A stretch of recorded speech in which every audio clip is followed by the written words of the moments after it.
اعوذ باللہ من الشیطان الرجیم بسم اللہ الرحمن الرحیم یا ایہا الذین آمنوا اذا نکحتم المؤمنات ثم طلقتموہن من قبل أن تمسوهن فما لكم عليهن من عدة تعتدونها فمتعوهن وسرحوهن سراحا جميلا صدق الله العظيم یا ایہا الذین آمنوا اے ایمان والو اذا نکحتم المؤمنات جب تم نے مومن عورتوں سے نکاح کیا ہو ثم طلقتموہن من قبل ان تمسوہن پھر تم نے انہیں چھونے سے پہلے ہی طلاق دے دی ہو، رخصتی سے پہلے ہی طلاق دے دی ہو، فما لکم علیہن من عدت تو ان کے ذمے تمہاری کوئی عدت واجب نہیں ہے، تعتدونہا جس کی گنتی تمہیں شمار کرنی ہو، فمتعوہن لہٰذا انہیں کچھ تحفہ دے دو،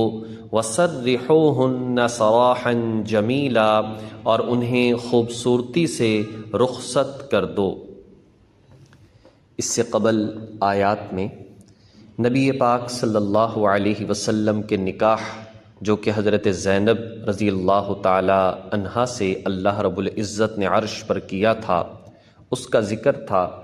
اب ایمان والوں کو نکاح سے متعلق ہدایات دی جا رہی ہیں۔ ارشاد فرمایا کہ جب تم کسی سے نکاح کرو اور پھر رخصتی سے پہلے ہی طلاق کی نوبت آ جائے تو احکامات کیا ہیں۔ یاد رکھیں، رخصتی اگر ہو چکی ہو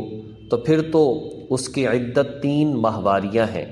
اور اگر وہ حاملہ ہو چکی ہو تو وضع حمل جو ہے ایسی عورت کی عدت ہوگی۔ لیکن اگر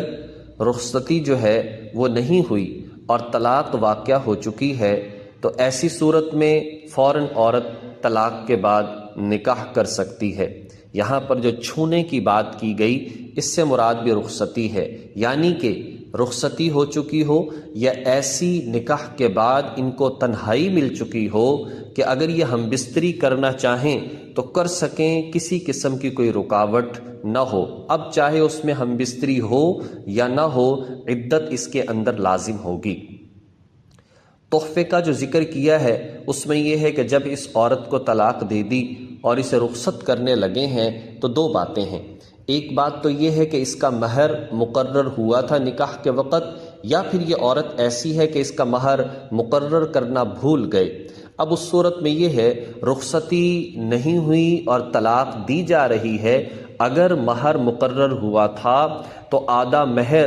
دینا لازم اور ضروری ہے، اور اس کے ساتھ اگر دینا چاہے تو کوئی ایک آدھ جوڑا، کوئی تحفہ، کوئی گفٹ، کوئی سوٹ جو ہے وہ دے دے تو یہ مستحب ہے۔ اور اس بات کو دیکھے کہ مہر مقرر ہوا ہی نہیں تھا تو اس صورت میں یہ ہے کہ اب ظاہری بات مہر تو ہے نہیں، اس صورت میں واجب، لازم اور ضروری ہے کہ پھر اس کو ایک جوڑا اپنی اور اس کی حیثیت کے مطابق جو ہے وہ دے دیا جائے۔ یہ اللہ رب العزت نے یہ احکامات دیے ہیں، یعنی اب اس کے اندر 2 طرح کی باتیں آ گئیں۔ رخصتی اگر ہو چکی ہے اس صورت میں تو مہر مکمل دیا جائے گا، چاہے 1 دن 2 دن جو ہیں وہ گزرے ہوں، مہر مقرر ہی دیا جائے گا، اور جو مکمل ہے وہ پورا ہی دینا پڑے گا۔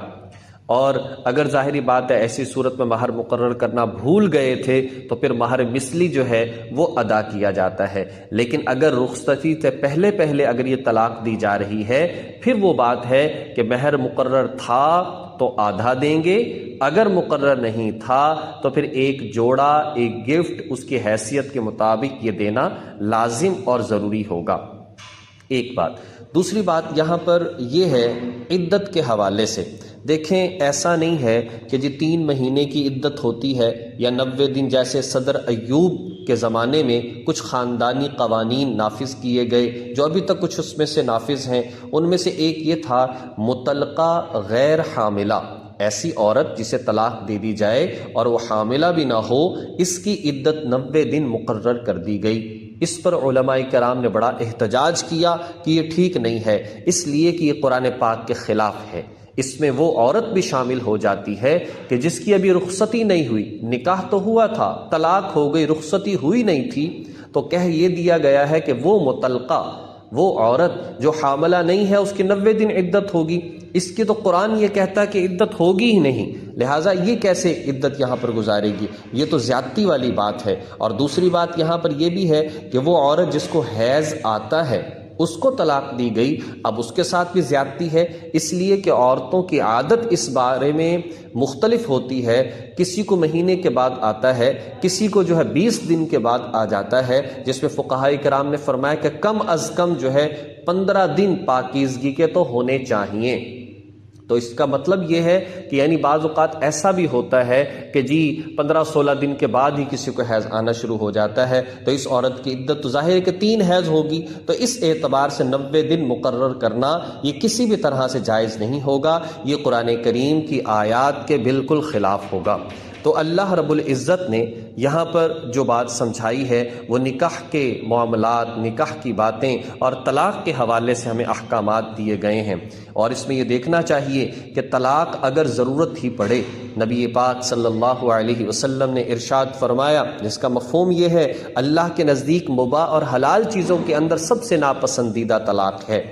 اور اگر ضرورت ہی پیش آ جائے تو اس صورت میں فرمایا کہ بجائے اس کے لڑائی اور دشمنی کے ذریعے سے طلاق دی جائے، بلکہ طلاق باہم بیٹھ کر خوش اسلوبی کے ساتھ، اچھی کہ نہیں نبھاؤ ہو رہا تو بس آپس میں بیٹھ کر خوش اسلوبی کے ساتھ طلاق ہو جانی چاہیے، نہ کہ اس طرح سے کہ بعد میں دشمنیاں اور عداوتیں اور جو ہے بالکل بغض آپس میں پیدا ہو جائے، ایسا نہیں ہونا چاہیے۔ اللہ رب العزت ہمیں دین کے سارے مسائل، چاہے کاروبار کے ہوں، چاہے معاشرت کے ہوں، نکاح شادیوں کے ہوں، بچوں کی تربیت کے ہوں، اللہ رب العزت پورا دین ہمیں سیکھ کر اس پر عمل کرنے کی توفیق عطا فرمائے۔ وآخر دعوانا ان الحمد للہ رب العالمین۔